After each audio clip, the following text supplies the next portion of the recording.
Hello dear, कैसे हैं आप सब। उम्मीद है कि आप अच्छे होंगे। और हम लोग क्वालिटी की क्लास में जो हमारा टॉपिक था वो पहले बेसिक को कवर करना था, और इसी क्रम में हम लोगों ने शुरुआत में ये समझ लिया था कि आखिर संविधान की हमें आवश्यकता क्यों पड़ी, संविधानवाद क्या है, पॉलिटी है ना, कॉन्स्टिट्यूशन है ना, इसका मतलब क्या था, दोनों में डिफरेंस क्या था, इन सारे मुद्दों पे हम लोगों ने चर्चा कर लिया था। अभी हमने अपने सिलेबस का कोई भी हिस्सा स्टार्ट नहीं किया है।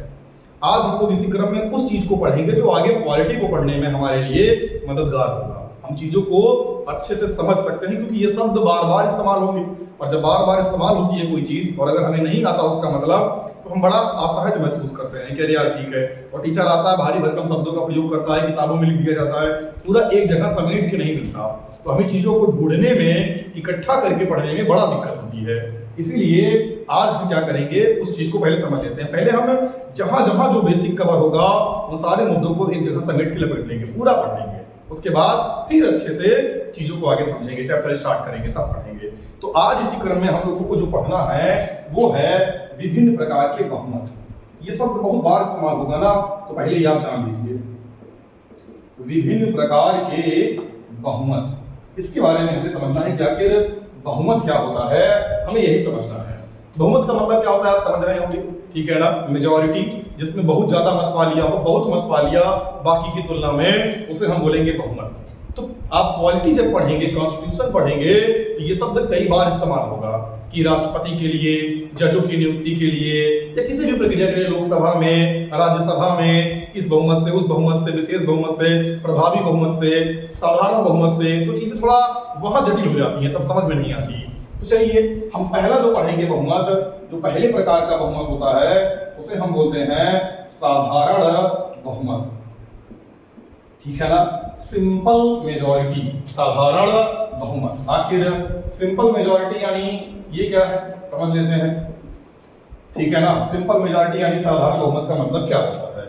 साधारण बहुमत का मतलब ये एकदम साधारण वाला है कि 3 लोग थे, 2 लोग अगर हमारे पक्ष में हो गए तो मतलब बस हमारी बात मानी जाएगी, यही है साधारण बहुमत, सिंपल प्रकार का बहुमत। यानी इसे अगर हम लोग परिभाषा के तौर पे समझना चाहें, ये हमने क्या बताया समझना है ना, कि जैसे अगर मान लीजिए हमारे पास मेजॉरिटी आ जाए, जितने भी लोग हैं उसमें से आधे से अगर ज्यादा अपने पक्ष में आ गए, उसी को हम बोलेंगे सिंपल मेजॉरिटी। और सिंपल बात है, इसमें कोई विशेष प्रकार का रॉकेट साइंस नहीं लगाना। तो सिंपल मेजॉरिटी का मतलब होता है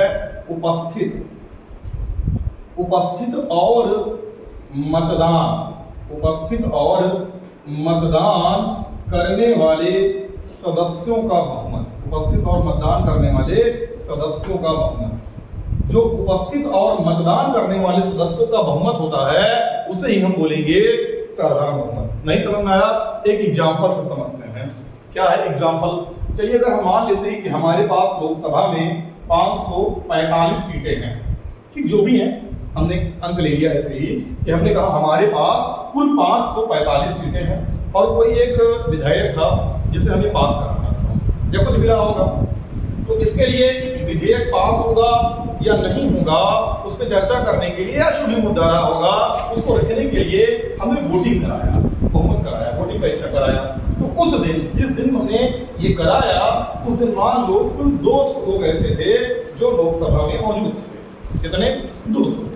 अब ये 200 लोग मौजूद रहे होंगे तो ये हो गए उपस्थित। और उपस्थित होने वाले से हमें कोई मतलब नहीं, क्योंकि बहुत सारे लोग ऐसे हो सकते हैं जो उपस्थित तो हैं पर वो इंटरेस्ट नहीं लेते। उन्होंने कहा भैया हम मतदान नहीं देंगे, इस मुद्दे पे अपना विचार हम नहीं रखना चाहते, इसलिए हम चलते हैं। तो उन्होंने क्या किया, उपस्थित तो थे पर मतदान नहीं दिया। और हमें यहाँ पर क्या चाहिए, उपस्थित और मतदान करने वाले सदस्यों का बहुमत। तो अगर मान लीजिए हमने कहा वोटिंग में कुल मिला के 180 लोगों ने भाग ले लिया, ठीक है ना, तो 200 लोग प्रेजेंट थे जिसमें से 180 लोगों ने भाग लिया। अब यहाँ ये मायने नहीं रखता कि हमारे पास 545 सदस्य थे या 1000 थे, बस हमें ये माने रखता है कि उस पर्टिकुलर डे, जिस दिन मैंने बहुमत परीक्षण करवाया, उस दिन कितने लोग मौजूद थे। मौजूद 200 लोग थे, और हमें ये भी माने रखता कितने मौजूद थे, मैंने ये रखेगा जो मौजूद थे उसमें से कितने लोगों ने वोटिंग प्रक्रिया में भाग लिया। अगर आप भाग नहीं लेंगे तो आप, इसका मतलब आप नुकसान करा रहे हैं, आप अपना मत नहीं दे रहे हैं। तो आप 2 लोग अगर वोटिंग में, 3 लोग वोटिंग प्रक्रिया में भाग ले लें, 5 लोग अगर भाग ले लें, तो कोई दिक्कत नहीं, 5 में से 3 अगर पक्ष में है तो प्रस्ताव पारित हो जाएगा। सिंपल वोटिंग का यही सबसे बड़ा दिक्कत वाला मामला है कि टोटल नंबर जो होती है सदस्य की वो मायने नहीं रखती, मायने रखती है उपस्थित और मतदान करने वाले सदस्यों का पूरा। तो अब 180 लोगों ने भाग लिया। अब ये विधेयक पारित कब होगा? जब 180/2 करिए कितना आया 90, और 90 प्लस कितना हो जाए 1। तो अगर इसके 91 लोग अगर इसके पक्ष में वोट कर दें तो जो प्रस्ताव होगा वो प्रस्ताव हो जाएगा पारित। और अगर वही मान लीजिए कि अगर 91 लोग अपने पक्ष में थे तो मतलब 89 लोग ऐसे रहे जो विपक्ष में रहे होंगे, तो जीता 90 और 91 वाला ज्यादा था, बस में आ रहा होगा। अब अगर इसी में क्या हो जाता कि विपक्ष में 91 लोग आ जाते तो विधेयक हमारा ये जो हमारा प्रस्ताव होगा वो पारित नहीं होगा। तो इसे पारित होने के लिए शर्त क्या थी ये आप समझ गए। आपके दिमाग में छोटा सा कंफ्यूजन आ सकता है, मैं समझ रहा हूँ। यार तो मिला के समझ लो, अपने पक्ष में अपने पार्टी में बात मनवाने के लिए लोग ज्यादा होने चाहिए। और अपने पार्टी में लोग ज्यादा कब होंगे? जब जितने लोगों ने इस प्रक्रिया में भाग लिया उसमें जितने मौजूद हैं उसमें से ज्यादा लोग अपने पक्ष में हों। सिंपल बात है। अब गांव के प्रधानी का चुनाव होगा, 10 लोग वोट देने जाएं, उसमें 6 लोग अगर आपको वोट दे दिए तो आप जीत जाएंगे, है ना? तो आप बस 6 वोट चक्कर नहीं, 6 वोट आपको कन्फर्म मिल जाएगा, मतलब बाकी तो वोट दे या ना दे। तो अगर किसी को ये पता है कि कन्फर्म 6 वोट मिलेगा, जैसे मान लो गाँव में अक्सर होता है किसी का परिवार बहुत बड़ा हो गया, बहुत सारे लोग, दुनिया में जनसंख्या बढ़ाने वाले कमी नहीं है, हम बहुत लोग को जानते हैं जिसके घर में 10, 15, 20 लोग पर्सनल अपने सगे भाई बहन हैं, ठीक है ना? तो वैसे अगर खतरनाक परिवार है, मान लो कि पापा तुम्हारे 4 भाई, चारों भाई के जानते हो ना, मतलब 6-7 भाई, और उन सबकी शादी हो गई और उनके भी 5-5, 6 लड़के हैं, समझ रहे हैं? एक पूरा गाँव तैयार कर दिए ये लोग, है ना? 250 वोट घर में सबकी शादी हो गई, सबके बीवी, सबके बच्चे। अरे वाह, इतना बड़ा परिवार हो गया। और उससे खतरनाक और सब में बड़ा आपस में प्यार है। इसका मतलब ये हो गया सब आपस में मिलजुल के रह रहे हैं। अब खतरनाक बात ये हो गई कि घर में 250 मेंबर है, ठीक है ना? या मान लो 270 मेंबर है अपने खुद करके, 270 लोग उसके परिवार के हो गए, पट्टीदार टाइप के, गांव में पट्टीदार टाइप का कोई केस होता है, ऐसे करके हो गए। अब 270 लोग परिवार के, गांव की आबादी कुल थी 400। अब प्रधानी होगी, प्रधानी कहाँ बाहर जाने वाली है? किसी में से खड़ोगे, ये लोग प्रधान बनेंगे, मेजॉरिटी अपने पक्ष में है। अगर आधे से ज्यादा लोग अपनी पार्टी में आकर किसी पूछने जाएंगे, हम वोट डालेंगे, चुनाव वाला फॉर्म डालेंगे, किसी से नहीं कहने जाएंगे कि हमको वोट देना, क्योंकि मुझे पता है 2+1 अपने पास है, इसका मतलब हम चुनाव जीतेंगे ही जीतेंगे। तो यहाँ भी मामला वही है, समझ आया ना? अब चलिए पारित हो गया। आपके दिमाग में आया होगा कि अगर मान लीजिए 179 लोगों ने भाग लिया होता तो क्या होता? तो कोई दिक्कत नहीं। अगर 179 लोगों ने भाग लिया है तो इसका आप फटाक से बटा 2 करिए। जब इसका आप बटा 2 करेंगे ये शायद आएगा 89.5, चेक कर लीजिए 89.5 आएगा। इतना मैथ आती हो गया, आप विज्ञान के छात्र हैं, क्वालिटी पढ़ते हैं, दिमाग का करा करिए, बाकी हो सकता है आर्ट के भी हो, कोई कैसा भी हो, कोई दिक्कत नहीं। तो 2 से यहाँ भाग किए तो यहाँ पर कितना आ गया आपको 89.5 इतना आ गया। अब आप लोग कहेंगे सर अगर अपने पक्ष में 89.5 को अगर हो जाए तो मतलब हम जीत जाएंगे। नहीं यार, ऐसा नहीं है।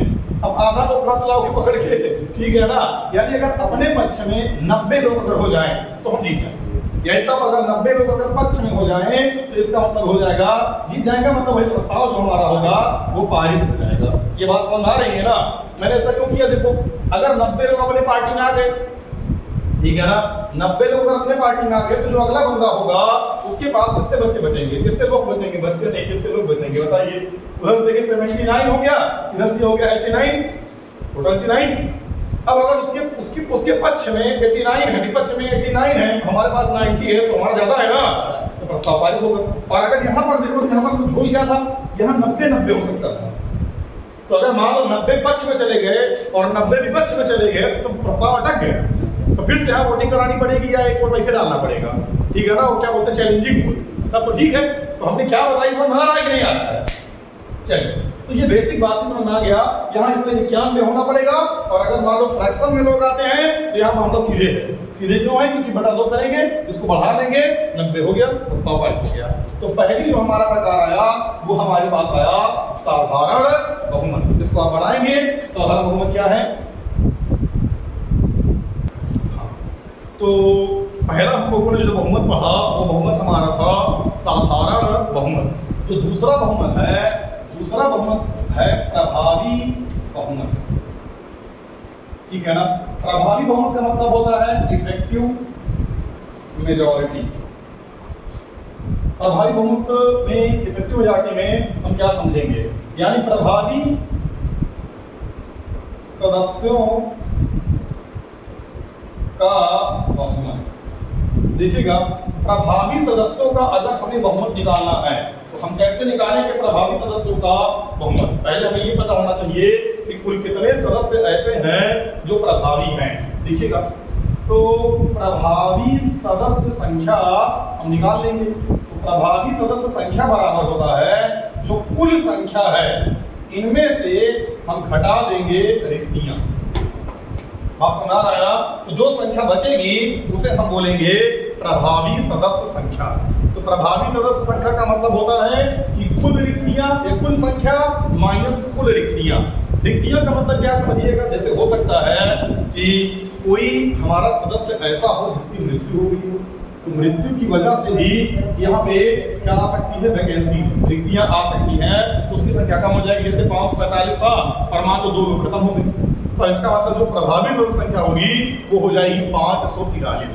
लेकिन ऐसा भी तो हो सकता है कि कुछ लोग ऐसे हो जाएं जिनके ऊपर कुछ कदाचार लग जाए, उनको हटा दिया जाए, उनकी सदस्यता जो हो वो रद्द हो जाए, यानी सदस्यता रद्द हो जाए किसी कारणवश, ठीक है ना, उनकी मेंबरशिप समाप्त हो जाए या किसी अन्य कारण से अगर उनकी रिक्तियां उत्पन्न होती है तो उन्हें हम माइनस कर लेंगे।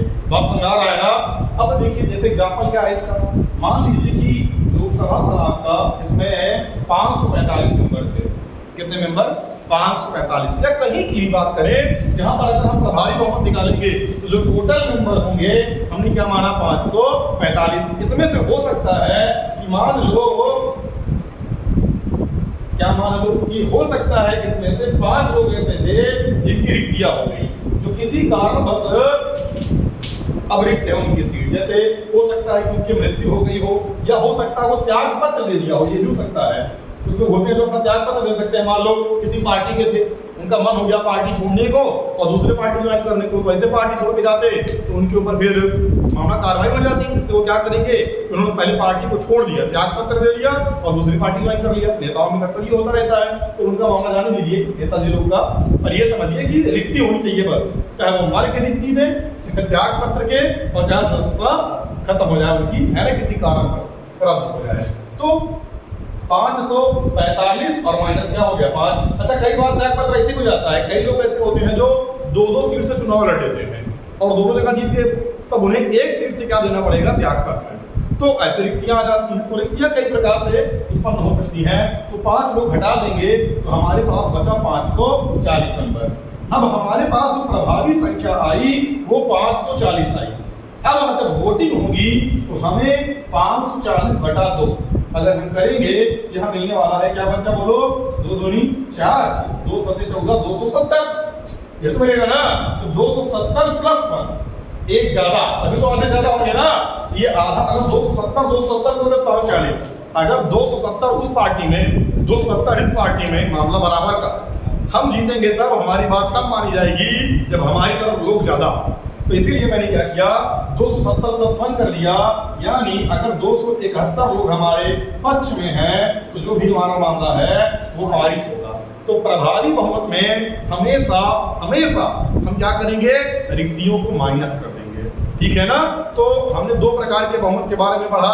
पहला बहुमत हमारा था साधारण बहुमत, और जो हमारा दूसरा बहुमत था वो था प्रभावी बहुमत, है ना। इसे आप लिखिए।